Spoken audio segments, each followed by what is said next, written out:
भक्तों सावधान, 25 जून 2026 साल की सबसे बड़ी निर्जला एकादशी पर अगर आपने गलती से भी अपने घर में ये 3 चीजें बनाकर खा ली तो भक्तों समझ लीजिए कि आपने स्वयं अपने हाथों से अपनी बर्बादी लिख दी है।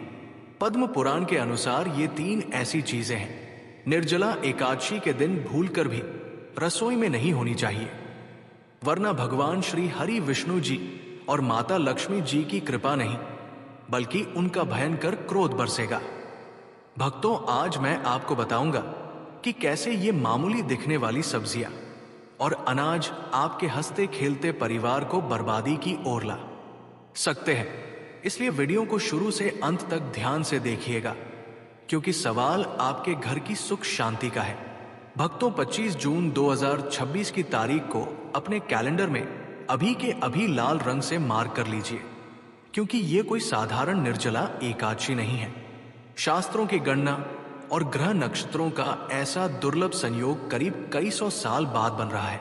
लेकिन ठहरिए, अगर आप सोच रहे हैं कि केवल पूजा पाठ कर लेने से सब कुछ ठीक हो जाएगा तो आप बहुत बड़ी गलतफहमी में हैं। शास्त्रों में स्पष्ट लिखा है कि निर्जला एकादशी के दिन अगर आपके घर की रसोई में 3 चीजें गलती से भी बन गई या काट भी ली गई तो भगवान श्री हरि साक्षात विमुख हो जाते हैं और आपके घर का विनाश शुरू हो जाता है।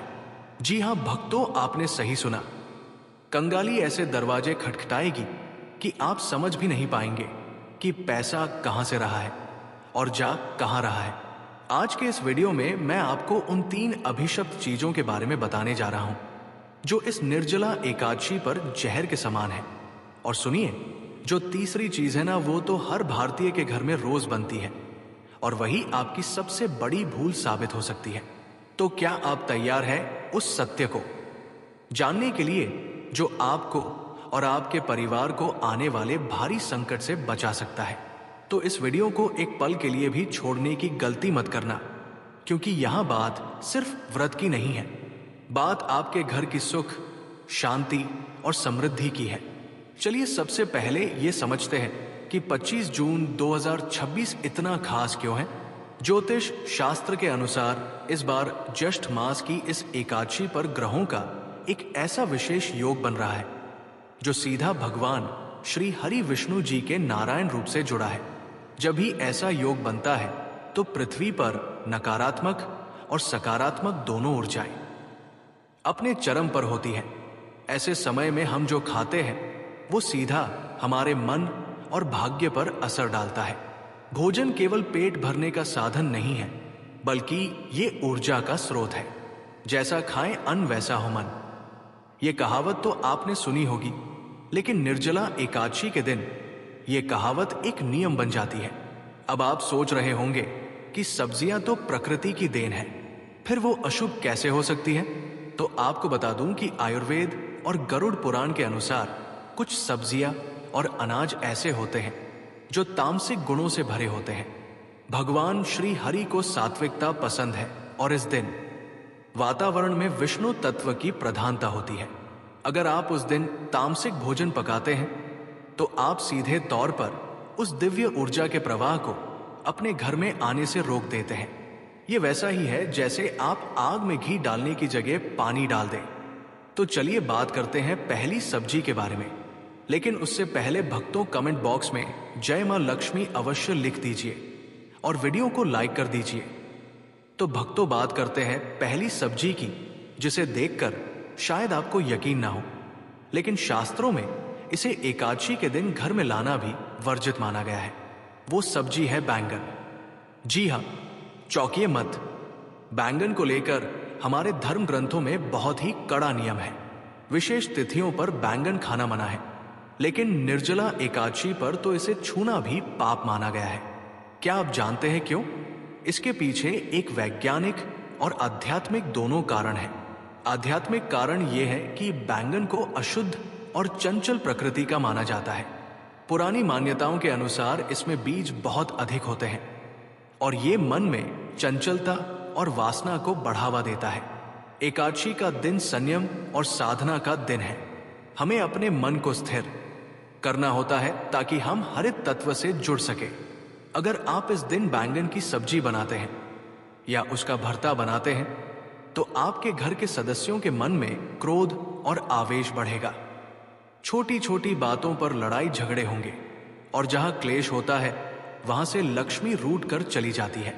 वैज्ञानिक दृष्टिकोण से देखें तो इस मौसम में यानी जून की कड़कती गर्मी में बैंगन में कीड़े होने की संभावना सबसे अधिक होती है। और एकादशी पर हम जो भी खाते हैं वो शुद्ध और पवित्र होना चाहिए। अगर अनजाने में भी आपने अशुद्ध भोजन कर लिया तो आपका पूरा व्रत और पूजा खंडित हो सकती है। इसलिए गांठ बांध लीजिए कि 25 जून को बाजार से सब्जी लाते समय बैंगन की तरफ देखना भी नहीं है। अब आगे बढ़ते हैं और बात करते हैं दूसरी सब्जी की जो बैंगन से भी ज्यादा खतरनाक मानी जाती है।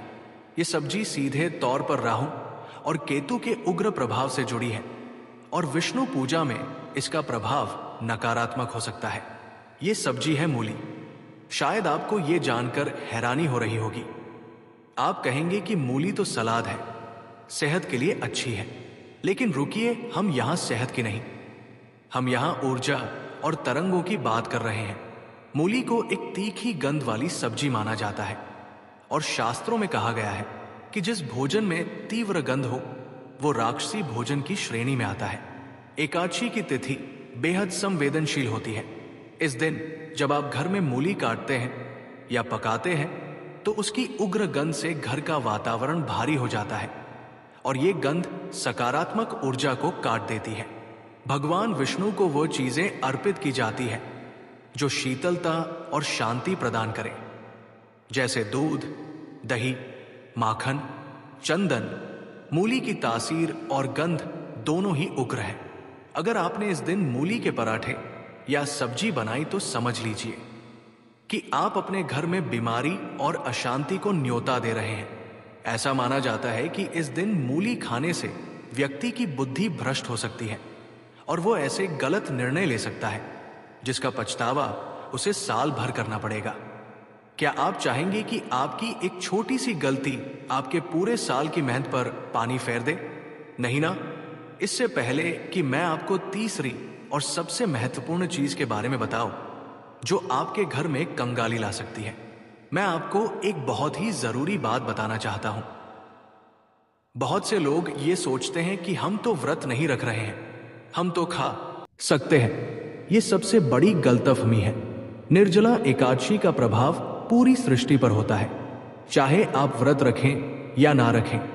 अगर आप उस दिन घर में रसोई जला रहे हैं तो नियमों का पालन करना पूरे परिवार के लिए अनिवार्य है। घर का एक सदस्य भी अगर नियम तोड़ता है तो उसका दोष पूरे परिवार को लगता है। अब समय आ गया है उस तीसरी चीज के बारे में जानने का जिसके बिना शायद आपका खाना अधूरा लगता है। लेकिन निर्जला एकादशी के दिन ये चीज भोजन नहीं बल्कि साक्षात दरिद्रता है और वो है चावल और समस्त प्रकार के अनाज, साथ में प्याज और लहसुन। आप कहेंगे कि ये तो हमें पता है, लेकिन रुकिए, इसमें गहरा रहस्य है जो आपको नहीं पता। लोग अक्सर सोचते हैं कि सिर्फ व्रत वाले को चावल और प्याज लहसुन नहीं खाना चाहिए, लेकिन शास्त्रों में लिखा है कि एकादशी के दिन इन चीजों का घर में बनना भी महापाप है।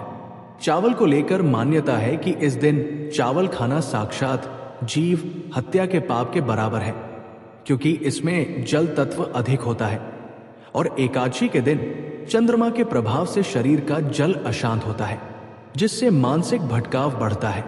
वही प्याज और लहसुन की उत्पत्ति की कथा समुद्र मंथन से जुड़ी है। जब राहु का सिर काटा गया था तो उसके रक्त की बूंदें धरती पर गिरी थी, जिनसे प्याज और लहसुन की उत्पत्ति हुई। इसलिए इनमें रोग ठीक करने के गुण तो हैं, लेकिन इनका स्वभाव राक्षसी है। निर्जला एकादशी पर ग्रहों की स्थिति ऐसी होती है कि हमारा शरीर ब्रह्मांडी ऊर्जा को ग्रहण करने के लिए एक रिसीवर की तरह काम करता है। प्याज, लहसुन और अनाज तामसिक भोजन है जो हमारे शरीर में आलस्य, अज्ञान और क्रोध पैदा करते हैं। अगर आप इस दिन छोले, पनीर, दाल या कोई भी ऐसी सब्जी बनाते हैं जिसमें प्याज, लहसुन का तड़का लगा हो या चावल पका हो, तो आप नारायण की कृपा से पूरी तरह वंचित रह जाएंगे। लेकिन खतरा सिर्फ यही खत्म नहीं होता। एक और चीज है जिसे अक्सर लोग पका लेते हैं, और वो है मसूर की दाल। शास्त्रों में मसूर की दाल को तामसिक श्रेणी में रखा गया है और एकादशी पे इसे खाना निषेध है। तो अब सवाल ये उठता है कि आखिर हम खाएं क्या? अगर ये चीजें नहीं बनानी तो क्या बनाना शुरू होगा? इसका जवाब भी हमारे पुराणों में छिपा है। 25 जून 2026 की निर्जला एकादशी पर आप लौकी की सब्जी बना सकते हैं। लौकी को सबसे शुद्ध और सात्विक माना जाता है। इसे खाने से मन शांत रहता है और शरीर हल्का रहता है, जिससे प्रभु की भक्ति में मन लगता है। इसके अलावा आप कच्चा केला, कद्दू या तोरई की सब्जी भी बना सकते हैं। ये सभी सब्जियां सात्विक श्रेणी में आती हैं और भगवान विष्णु को प्रिय है। भक्तों, एक बात और ध्यान से सुनिए। अक्सर हम इन नियमों को अंधविश्वास मानकर इग्नोर कर देते हैं। हम सोचते हैं कि अरे भगवान तो भाव के भूखे हैं, उन्हें खाने पीने से क्या फर्क पड़ता है। ये सच है कि भगवान भाव के भूखे हैं, लेकिन ये भी सच है कि जैसा अन्न वैसा मन। अगर आपका अन्न ही शुद्ध नहीं होगा तो आपका मन शुद्ध कैसे होगा? और अशुद्ध मन से की गई पूजा या कर्म कभी फलित नहीं होते। 25 जून का दिन एक ऐसा मौका है जब आप अपने पुराने पापों को धोकर एक नई शुरुआत कर सकते हैं। उस दिन ब्रह्मांड का द्वार खुला होता है। अगर आप थोड़ा सा संयम बरत लेंगे, अपनी जीभ पर थोड़ा सा काबू रख लेंगे, तो लक्ष्मी नारायण आपकी झोली खुशियों से भर देंगे। कल्पना कीजिए उस दिन की जब पूरा संसार हरि की भक्ति में लीन होगा। हवा में चंदन की सुगंध होगी और आपके घर में भी सात्विक भोजन की खुशबू आ रही होगी। जब आप शुद्ध मन और शुद्ध शरीर से प्रभु के सामने हाथ जोड़ेंगे तो वो सकारात्मक ऊर्जा सीधे आपके भीतर प्रवेश करेगी और आपको महसूस होगा कि कोई दिव्य शक्ति है जो आपकी रक्षा कर रही है। लेकिन जरा सोचिए, अगर उसी समय आपके घर में प्याज, लहसुन या मूली की तीखी गंध आ रही हो, या बैंगन पक रहा हो, चावल बन रहा हो, तो वो सात्विकता पूरी तरह खंडित हो जाएगी। नकारात्मक ऊर्जाएं आपके घर की ओर आकर्षित होंगी और फिर शुरू होगा परेशानियों का दौर। बीमारी, पैसा अटकना, बच्चों का पढ़ाई में मन ना लगना, परिवार में क्लेश, ये सब उसी नकारात्मक ऊर्जा का परिणाम होता है। इसलिए मेरी आपसे हाथ जोड़कर विनती है कि 25 जून 2026 को इन नियमों का पालन जरूर करें।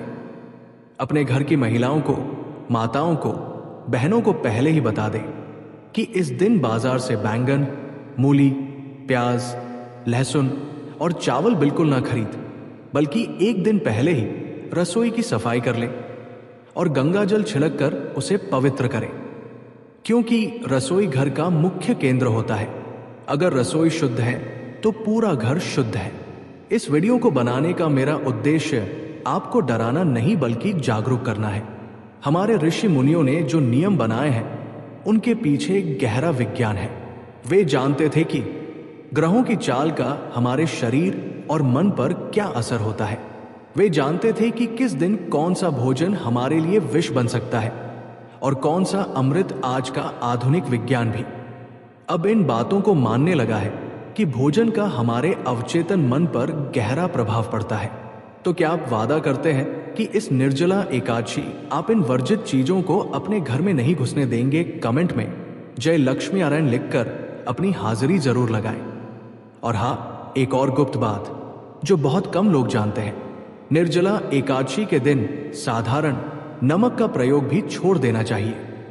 अगर हो सके तो केवल सेंधा नमक का ही प्रयोग करें। इससे आपके शरीर में जल का संतुलन बना रहेगा और आपकी सेहत भी अच्छी रहेगी। याद रखिए, 25 जून 2026 का दिन आपकी किस्मत बदल सकता है। बस जरूरत है तो थोड़ी सी सावधानी और श्रद्धा की। विष्णु जी बहुत दयालु है, वे आपकी थोड़ी सी भक्ति से भी प्रसन्न हो जाते हैं। लेकिन नियमों का जानबूझकर उल्लंघन करने पर दरिद्रता का सामना करना पड़ सकता है। कंगाली को न्योता मत दीजिए।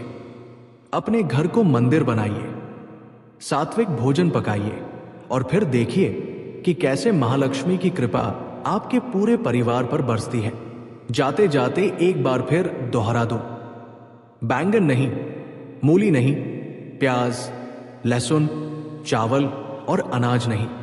इन चीजों को उस दिन अपनी थाली से दूर रखें। और अगर आप चाहते हैं कि मैं निर्जला एकादशी की सही व्रत विधि, पारण का समय और शुभ मुहूर्त पर भी एक विस्तृत वीडियो बनाऊं तो नीचे कमेंट करके जरूर बताएं। मैं कोशिश करूंगा कि आपके लिए वो जानकारी भी जल्द से जल्द लेकर आऊं। अंत में बस इतना ही कहूंगा कि विश्वास ही फलदायक होता है। अगर आप विश्वास के साथ इस नियम का पालन करेंगे तो आपको परिणाम जरूर दिखेगा, और अगर मन में शंका रखकर करेंगे तो अमृत भी विष बन जाएगा। भगवान नारायण आपके घर के भंडार हमेशा भरे रहे। इसलिए इस वर्ष 2026 की निर्जला एकादशी को अपने जीवन का सबसे बड़ा टर्निंग पॉइंट मानो। पूरे विश्वास के साथ बिना किसी संशय या जल्दबाजी के इस व्रत और कथा के मर्म को समझो। अपने घर के वातावरण को साफ और पवित्र रखो, क्लेश से दूर रहो और उस गुप्त स्थान की मर्यादा बनाए रखो जहां तुमने पवित्र पोटली रखी है। तुम खुद देखोगे कि कैसे समय का चक्र तुम्हारे पक्ष में घूमने लगा है और तुम्हारे जीवन में स्थिरता, शांति और अटूट समृद्धि का आगमन हो रहा है। यही इस पूरी कथा और व्रत का वास्तविक और अंतिम सत्य। अब उठो, अपने मन को तैयार करो और इस महा अवसर का स्वागत पूरी श्रद्धा के साथ करो। राधे राधे। सुनो, जब तुम इस निर्जला एकादशी के महाव्रत और इस गुप्त उपाय को अपने जीवन में उतार लेते हो तो इसके बाद की यात्रा और भी गहरी और चमत्कारी हो जाती है। क्योंकि बहुत से लोग सोचते हैं कि व्रत पूरा हो गया, पारण कर लिया तो बात वही खत्म हो गई। लेकिन असल कहानी तो पारण के बाद शुरू होती है, जब तुम्हारे भीतर संचित हुई वो आध्यात्मिक ऊर्जा तुम्हारे बाहरी जीवन में काम करना शुरू करती। अब ध्यान से सुनो कि इसके आगे तुम्हें अपने जीवन को किस तरह संभालना है और क्या बदलाव आने वाले हैं। क्योंकि जो ऊर्जा तुमने 24 घंटे बिना पानी पिए तप करके कमाई है वो कोई साधारण चीज नहीं है। वो एक ऐसी शक्ति है जो तुम्हारे चक्रों को जागृत करती है, तुम्हारे घर के वास्तु दोषों को अपने आप काटने लगती है। जब तुम 27 जून 2026 को सुबह 5:41 से 15 मिनट के बीच शुभ मुहूर्त में पारण करके अपना व्रत खोलते हो तो सबसे पहले तुम्हें भगवान विष्णु और माता लक्ष्मी का आशीर्वाद लेकर उस पवित्र पोटली के सामने हाथ जोड़ना है जो तुमने उत्तर या पूर्व दिशा में रखी है। अब तुम्हें अगले 1.25 महीने यानी लगभग 45 दिनों तक एक विशेष नियम का पालन करना है जिसे ऊर्जा संरक्षण का नियम कहते हैं। इस दौरान तुम्हें अपने मुख से निकलने वाले हर शब्द पर ध्यान देना होगा, क्योंकि इस कठिन तप के बाद तुम्हारी वाणी में एक सिद्धि आ जाती है। अगर तुम इस दौरान किसी को भला बुरा कहोगे, किसी का अपमान करोगे या घर में क्लेश करोगे तो जो पुण्य और आर्थिक समृद्धि का योग तुमने बनाया था वो तुरंत नष्ट हो जाएगा और उसका उल्टा असर होने लगेगा। इसके विपरीत अगर तुम शांत रहते हो, हर सुबह उस पोटली को देखकर मन ही मन आभार व्यक्त करते हो कि मेरे जीवन में स्थिरता आ रही है, तो तुम देखोगे कि तीसरे या चौथे हफ्ते तक आते आते तुम्हारे काम करने के तरीके में एक गजब का आत्मविश्वास आ जाएगा। तुम्हें अपने व्यापार में या अपनी नौकरी में ऐसे फैसले लेने की सूझबूझ मिलेगी जो तुम्हें बहुत समय से नहीं मिल पा रही थी। असल में पैसा कहीं आसमान से नहीं टपकता, बल्कि जब तुम्हारी बुद्धि स्थिर होती है तो तुम सही जगह पैसा लगाते हो, सही लोगों से जुड़ते हो और सही अवसर को पहचान लेते हो। यही इस व्रत का सबसे बड़ा गुप्त फल है। बहुत से लोग मुझसे पूछते हैं कि क्या इस उपाय के बाद हमें जिंदगी भर यही नियम करना होगा। तो समझो कि यह नियम तब तक सक्रिय रहता है जब तक तुम्हारा मन पवित्र रहता है।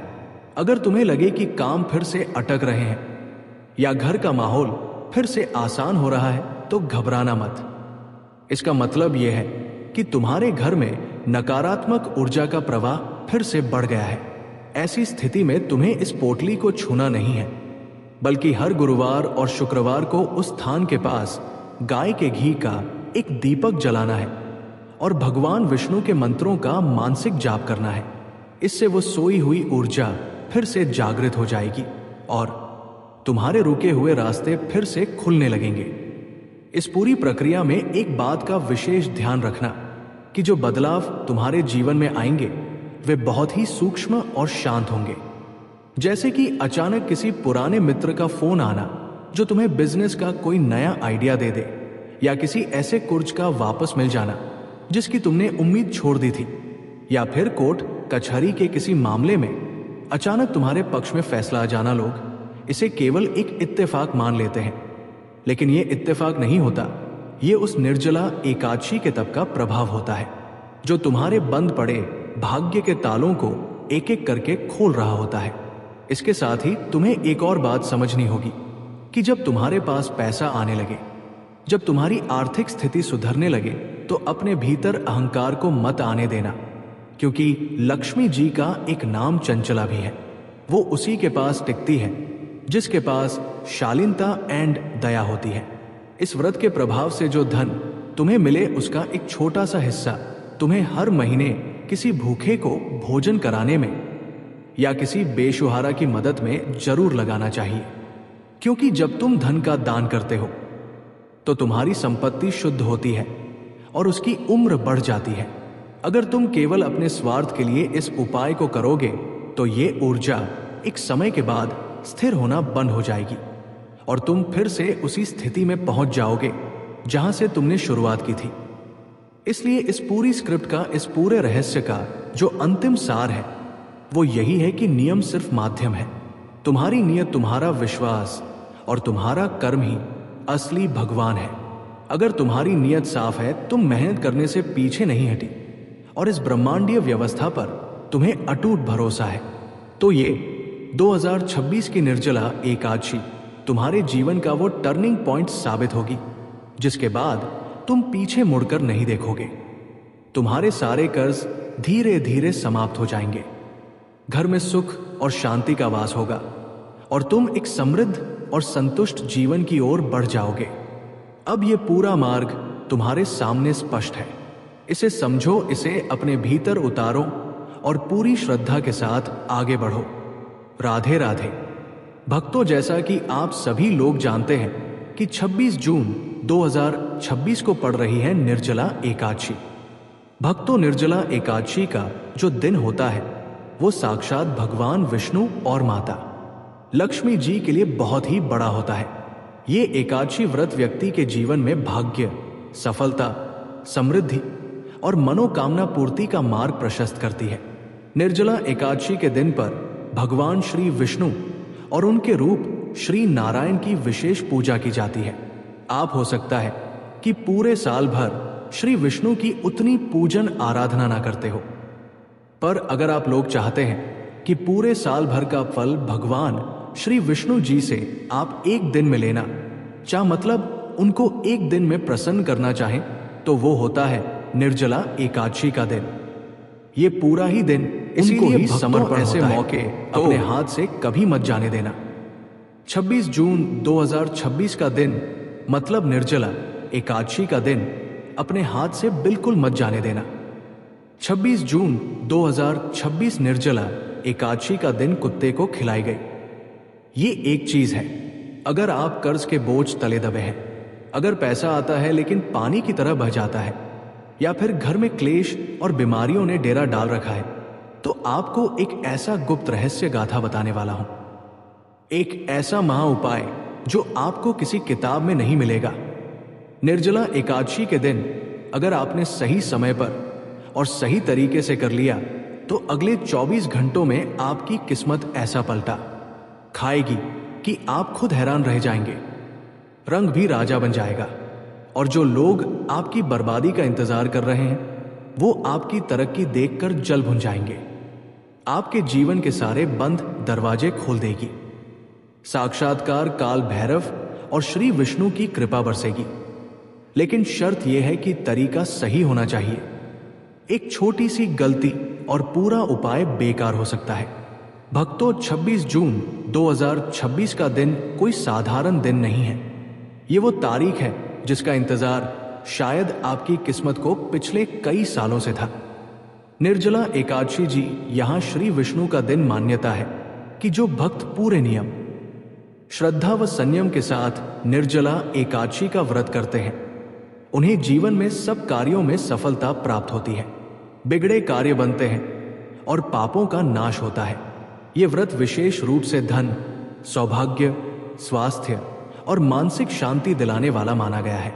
आपको पता है कि 26 जून 2026 को पड़ रही इस निर्जला एकादशी पर ग्रहों का एक ऐसा दुर्लभ संयोग बन रहा है जो पिछले कई सालों में नहीं बना। आज मैं आपको गुप्त रहस्य बताने जा रहा हूं जो अक्सर ज्योतिषी आपको नहीं बताते। निर्जला एकादशी सिर्फ व्रत का त्योहार नहीं है, ये सोई हुई किस्मत को जगाने का और राहु केतु के बुरे प्रभाव को जीवन से हमेशा के लिए उखाड़ फेंकने का सबसे बड़ा दिन है। और इसका रास्ता जाता है एक बेजुबान जीव के माध्यम से, कुत्ता। जी हां, कुत्ता। आप सोच रहे होंगे कि निर्जला एकादशी और कुत्ते का क्या संबंध?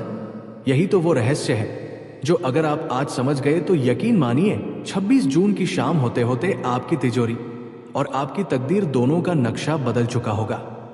आज की इस वीडियो में मैं आपको बताऊंगा कि 26 जून 2026 निर्जला एकादशी के दिन आपको चुपचाप कुत्ते को वो कौन सी एक चीज खिलानी है जिसे खाते ही उस कुत्ते की आत्मा आपको वो आशीर्वाद देगी जो साक्षात काल भैरव का आशीर्वाद होगा। भक्तों, वीडियो को छोड़ने की गलती बिल्कुल मत करना, क्योंकि आधा अधूरा ज्ञान जहर के समान होता है। अगर आप जानना चाहते हैं कि वो एक चीज क्या है और उसे खिलाने का सही समय और सही तरीका क्या है, तो मेरे साथ अगले कुछ मिनटों तक बिल्कुल एकाग्र होकर बने रहें। एक एक शब्द को ध्यान से सुने, क्योंकि ये जानकारी शायद इंटरनेट पर आपको दोबारा ना मिले। चलिए सबसे पहले समझते हैं कि आखिर कुत्ता ही क्यों? हमारे शास्त्रों में कुत्ते को भगवान काल भैरव का वाहन माना गया है। काल भैरव जो स्वयं भगवान शिव का ही रुद्र रूप है। जब हमारी कुंडली में शनि, राहु या केतु ये तीन पापी ग्रह अपनी बुरी नजर डालते हैं तो इंसान का बना बनाया काम बिगड़ने लगता है। घर में क्लेश होता है, पैसा आता है लेकिन टिकता नहीं, बीमारियां पीछा नहीं छोड़ती, इंसान डिप्रेशन में चला जाता है। क्या आपके साथ भी ऐसा हो रहा है? अगर हाँ तो समझ लीजिए कि शनि और केतु आपको परेशान कर रहे हैं। और ज्योतिष शास्त्र में स्पष्ट लिखा है कि केतु ग्रह को शांत करने का, उसे अपने पक्ष में करने का सबसे सरल और सबसे सटीक उपाय है कुत्ते की सेवा। कुत्ता केतु का प्रतीक है। जब आप कुत्ते को प्रसन्न करते हैं तो आप सीधे धीरे केतु ग्रह को शांत